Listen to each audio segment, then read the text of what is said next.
Notre Dame football in 1984 was a campaign of contrast. In the scramble to maintain its rightful place in the limelight of collegiate football, it had to battle the bounces, the elements, and the injuries. Each week, the Fighting Irish answered the challenge of their demanding schedule. Efforts were rewarded and frustrated. Wins and losses were hard-fought, intense struggles. The Notre Dame legacy of desire and determination symbolized the Irish of '84. Coach Jerry Faust instructed, encouraged, and implored his charges to give that extra effort that marked the true winner, that marked the Fighting Irish of Notre Dame.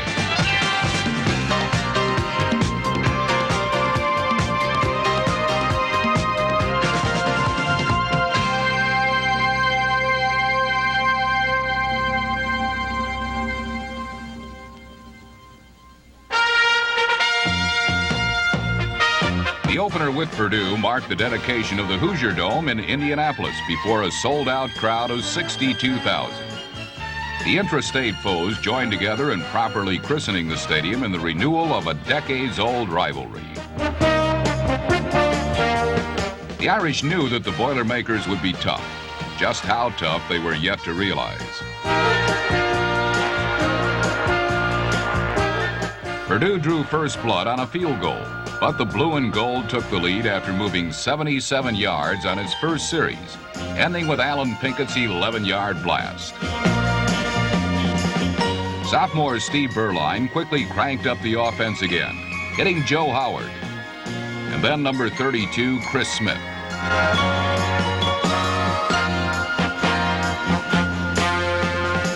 The 10-play scoring drive ended with Mark Brooks going over the top for the final three to ensure a 1-point halftime lead.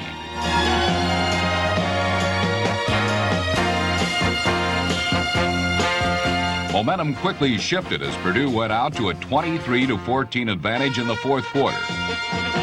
The Irish fought back. Berline connected with flanker Milt Jackson.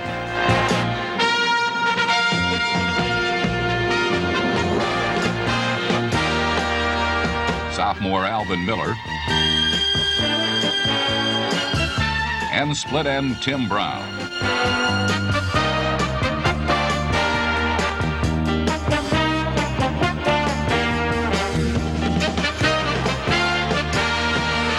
Pinkett's effort down the sideline drew the Irish to within 23-21. But then the rally died as the Spoilermakers ruined the bid for an opening day victory.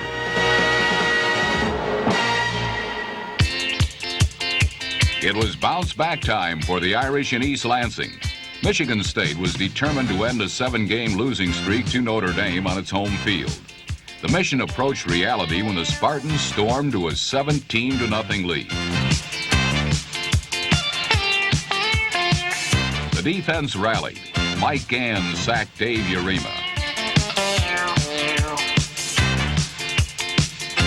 The offensive line, Durger, Scannell, Kelly, Williams, and Perino give Berline all the time he needs to locate Alan Pinkett breaking free at the 5, completing a 40-yard TD play, drawing the Irish close.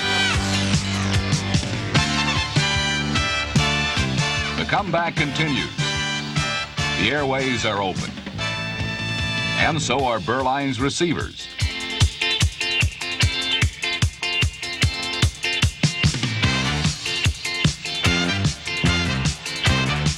Early in the final stanza, Jackson's catch brings Notre Dame to within 3.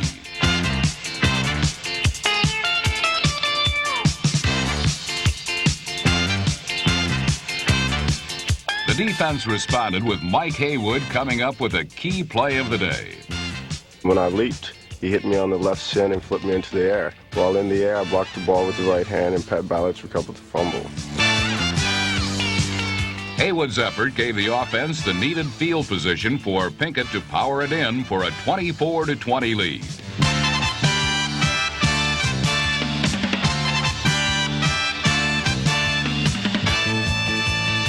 The fired-up Irish D manhandled the Spartan attempts.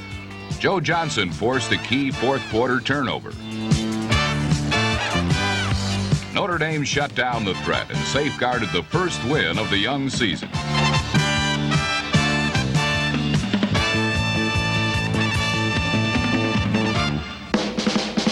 The game plan for the home opener against Colorado was take it to them. Led by Steve Berline's 9 straight completions, the Irish plotted to stampede the Buffaloes. Well, in the Colorado game, we came in very confident. We felt that we had done a very good job in scouting their defensive secondary and knowing what they were going to do. It's just like anything else. The more you work at the same system and with the same people, the more comfortable you're going to feel out there. And I think that's one of the main reasons you saw us clicking so well today. But then again, you know, it's only going to be days like that once in a while, and you just got to take advantage of them while you can. And take advantage they did. The defense took its cue from the offense as it sought to make the Buffaloes an endangered species.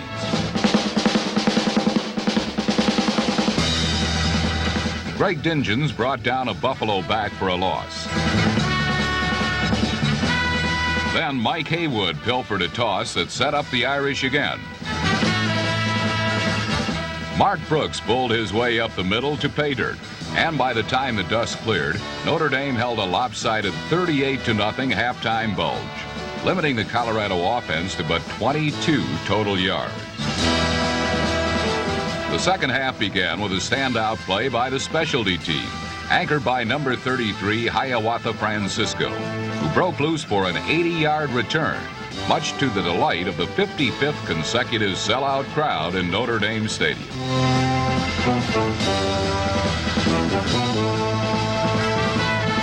Alan Pinkett then tallied his 3rd score of the day following great interior blocking.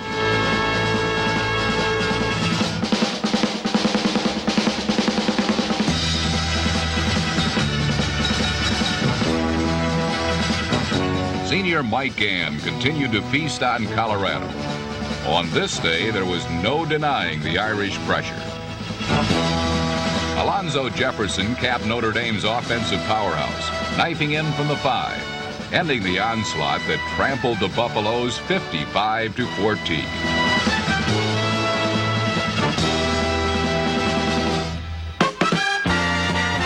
Missouri greeted Notre Dame by pulling a pregame switch to gold jerseys. Ranked 5th in total offense, the Tigers promised to severely test the young Notre Dame defense. Rising to the challenge, the Irish D rejected 4 straight Missouri thrusts from inside the 6-yard line. Holding a slim 3-2 lead in the second quarter, Berline demonstrated an ability to pick up yards on his own on this 18-yard scurry to daylight. Heeding his receiver, Berline called a play-action pass and lofted a strike to a streaking number 83, freshman flanker Reggie Ward. 74 yards later, Notre Dame increased its lead to 8. Missouri attempted to come back, but Robert Banks and Mike Gann snuffed its hopes. That Klein recovery set up John Carney's 3rd of 3 field goals for the day. This one from 37 yards out to extend the lead. Missouri added a TD and threatened again. But miscues and a concerted effort by the Irish defense brought Notre Dame its 3rd consecutive win, as it looked forward to returning home to the welcoming confines of Notre Dame Stadium.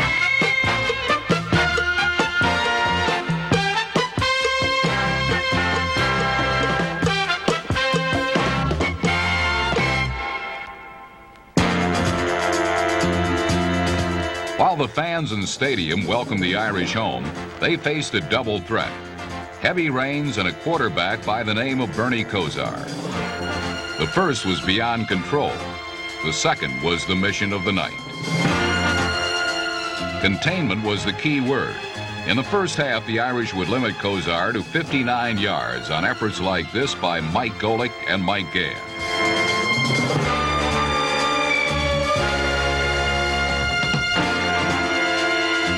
And then by the defensive secondary, like number 12, Troy Wilson, and number 23, Steve Lawrence.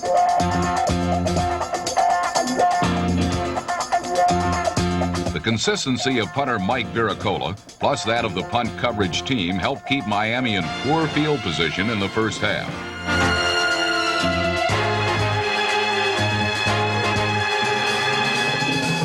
Combining a fierce rush with an errant snap allowed the Irish to capitalize on a Miami miscue and close an early gap.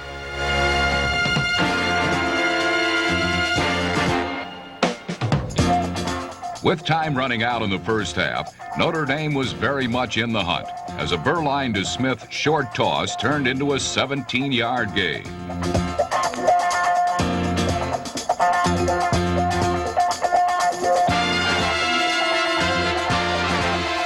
Grabbing a momentary lead, Berline rolled and hit Milt Jackson for the score.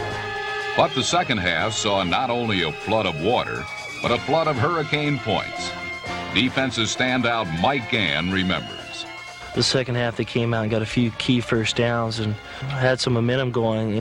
We weren't able to stop the momentum, and it reached a point where we just got into more trouble as the game went along. The Irish defense had fallen victim to the aerial power of Miami. Now it faced a fierce ground attack from the Air Force. Masters of the option play, the Falcons entered the game ranked second nationally in rushing. The injury-plagued Notre Dame defense was worn down despite individual efforts like this by Mike Gann and company.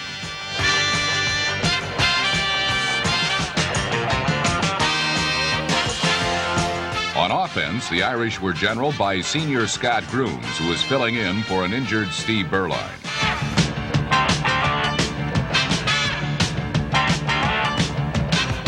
Grooms showed both desire and heart as he engineered this 53-yard, 14-play drive that included a personal rushing effort.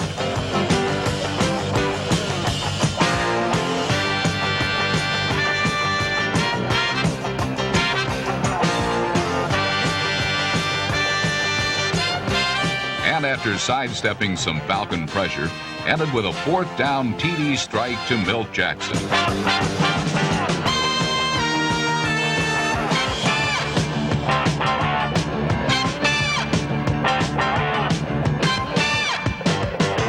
But the wave of Falcon runners eventually gained its objective, the Irish end zone, as Notre Dame saw its season record slip to 500.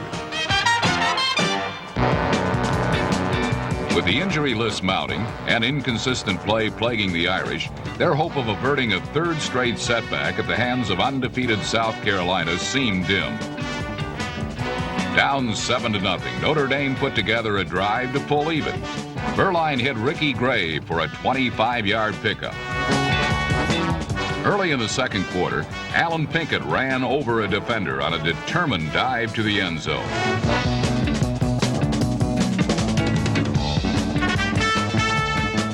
The Irish aggressive attack continued. A Berline to Jackson aerial netted 26 more.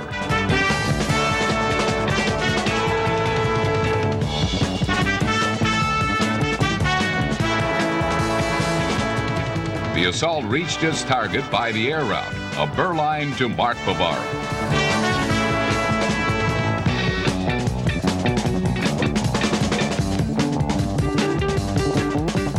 After a Gamecock touchdown, John Carney's 48-yard field goal nudged the Irish ahead by halftime.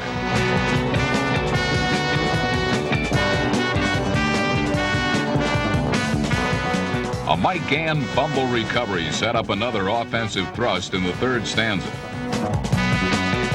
And then it was a bit of the Irish razzle-dazzle when they pulled off the flea flicker on an unusual Pinkett to Berline tally.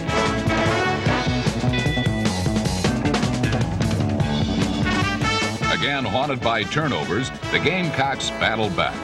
Mike Gann recalls the key play of the game. If there was a turning point in this game, I guess it was when I had Holt nearly sacked and he slipped away for a touchdown. Coming in there, we had a good pass rush, and it just seemed that we slipped off him all day and just got away for a touchdown. Effort unrewarded, desire denied. The Irish fight, but fall. Notre Dame pride and fortitude could be held back no longer. the gold-helmeted Warriors set their sights on the 6th-ranked LSU Tigers. Notre Dame was big game hunting. Playing in good weather at last, the Irish offense began to move. Alan Pinkett reflects on the improved playing conditions. I felt that the dry field was especially beneficial for the offensive linemen because they were able to turn their feet and finish their blocks off, which they hadn't been able to do the 3 previous weeks because we had played in rain. The defensive linemen really had their way because they could just sling the offensive linemen down, so the dry field really worked to our advantage. A concerted effort by the defense and the offense today brought results. The Irish were in control. Steve Berline says it was a matter of believing in themselves. This is the kind of football we felt the team was capable of playing all year long. It showed that, we could play with anybody in the nation, which is nothing new to us. We felt all year long that we could play with just about anybody. It was just a matter of going out there on the field and eliminating some of those little mistakes that have been hurting us, and we felt we proved something out there on the field against LSU. Mike Gann tells of the successful defensive game plan. Our plan in the LSU game was mainly to change up the defensive plays as much as possible to keep them off guard. We knew that they had a solid attack, and if we could keep them guessing throughout the game, we thought we had a good chance with them, and it worked very well. Mark Brooks hammered home the final Irish points as Notre Dame caged the Tigers and proved they were a team to be reckoned with.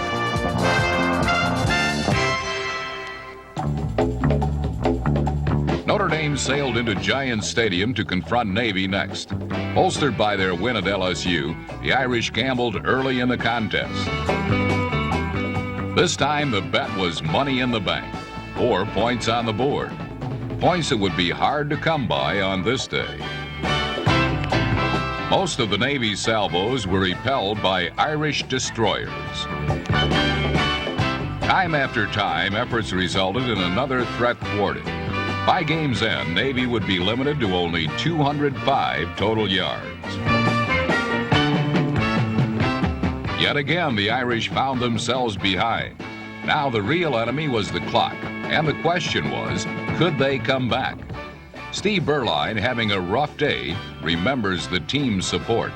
I attribute the coaches and the players for having enough confidence in me to keep me out there on the field and keep patting me on the back and telling me to keep my head up and stay out there and keep working at it, because they never lost any confidence in me, and as a result, I felt going into that last 3 or 4 minutes that if I could just get the ball back one more time, I could really do something with it. What Berline did was move the team 83 yards to pay dirt in less than 2 minutes, add a 2-point conversion pass, and ready himself for a last-minute drive from the Notre Dame 18 with no timeouts remaining. Berline completed 8 passes in a row during the final 4 minutes. Alan Pinkett, who totaled 165 yards on the ground, supplied the big play of the series with a catch good for 29 yards. More importantly, it set the stage for John Carney's most important kick of the season. All of a sudden, there was 18 seconds left on the clock. From there on out, I kicked it almost on instinct. I approached the ball and kept my head down and kicked it. It was kind of a surprise that it was over so fast. All my teammates rushed back to me and we celebrated, and it was a great feeling. The luck of the Irish finally came through. An aerial attack seemed in the offing as the Nittany Lions of Penn State visited South Bend. Steve Berline, who set a season record with his 60% completion mark, looked to make the seniors' final home game a success. After breaking the Notre Dame career scoring record earlier with his 37th touchdown, Alan Pinkett added another.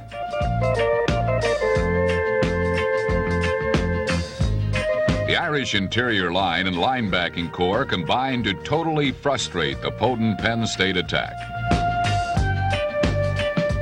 With 189 yards and 4 touchdowns, Alan Pinkett demonstrated the ability others had predicted. I think my living up to other people's expectations is due to a lot of factors.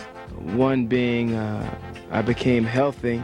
I had sustained a lot of injuries in the beginning of the year, as well as the rest of the offense, and we were hobbling along in a lot of our games. And once we got healthy, we started to play the way we thought we were capable of playing. Down 31-7 in the first half, Joe Paterno sought to turn the tide. But Notre Dame blue and gold flooded the Lion backfield in waves of destruction. The crushing defense limited Penn State to just 111 yards rushing and only 58 passing yards all day. In the meantime, Notre Dame's offensive juggernaut would account for 543 total yards. The Irish completely dominated their Eastern visitors from start to finish. This was the Notre Dame that the team and its fans knew it could be. The Irish had feasted on the Lions the week before. Now the season finale brought them to Los Angeles for a showdown against the Rose Bowl-bound University of Southern California Trojans. For the fourth time in the season, the Irish would play in a steady rain. As conditions worsened, the defense toughened. Mike Larkin, Robert Banks, Mike Kovaleski, Rick DiBernardo, Mike Gann, and Wally Klein. Names the Trojans came to know. As well as Mike Griffin, who blocked this early USC field goal attempt, keeping the game scoreless after period one. The Trojans scored first on a submarine dive from the 3.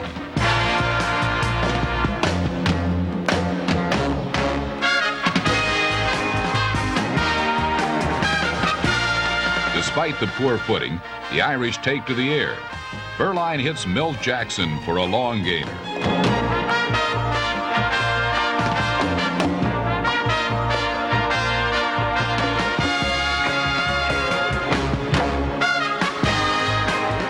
Then a shovel pass to Timmy Brown knots the count when he wins the race to the corner.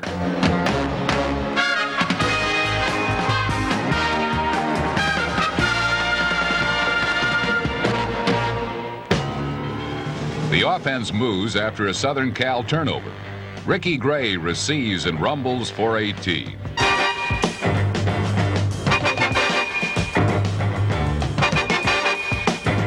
Alan Pinkett gets the nod and adds 23 yards and 2 carries down to the 3.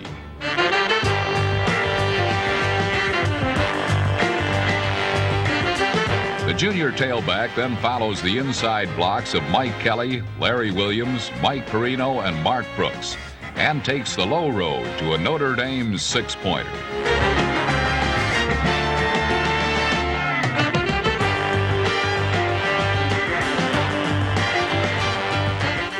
The quagmire that was a field deteriorates. Traction and sure-footedness are things of the past. In classic bend but do not break style, Notre Dame plugs up the holes. The pigskin seems to have a will of its own, one that has an aversion for red jerseys. Despite impossible footing, John Carney accomplishes the impossible. 2 field goals in the third quarter, both from 45 yards out, both dead center.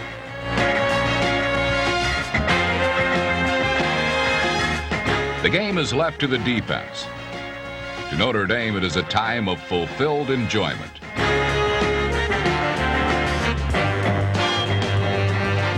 A time of lightning quick moves. A comedy of errors, but USC is not laughing. Putting the body on the man.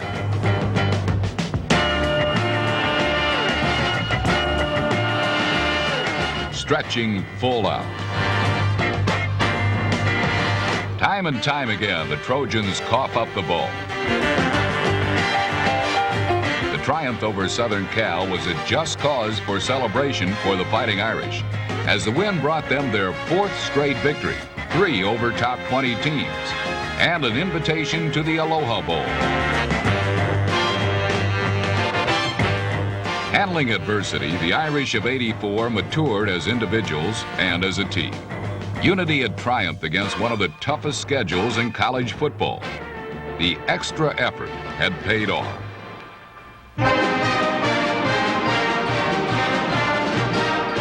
Notre Dame's late season flurry was a tribute to senior captains Larry Williams, Joe Johnson, and Mike Golden, and the determination of veterans like Mike Gann, Joe Howard, Mike Kelly, Mark Bavaro, Chris Smith, and Mark Brooks. Yet, with 15 underclassmen in the starting lineup much of the season, there's plenty of reason for continued optimism in the Irish camp. Captains-elect Alan Pinkett, Tim Scannell, Mike Larkin, and Tony Furjanic will help shoulder the challenges of the future as the legacy of success that is football at Notre Dame goes on.